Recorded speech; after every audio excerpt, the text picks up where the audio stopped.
Hello everyone, in this video I will show you how to claim Discord Nitro with no credit card, right?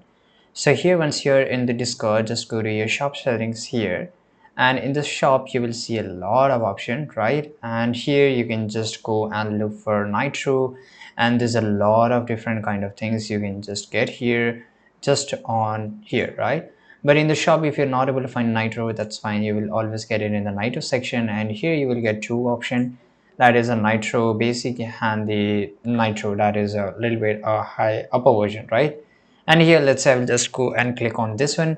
Now here I will just go and select I just want for the monthly purposes. Now here you will get two option, card or PayPal. You can just go and pay with your PayPal, right? And in the PayPal, if you use PayPal, of course you can use your debit card. Same way in the card section you can also use your debit card, and you can see here there are a lot of option that is available, and any kind of card is accepted here, so you can use a debit card here or a wallet, and that's it, and you can just able to buy it, right?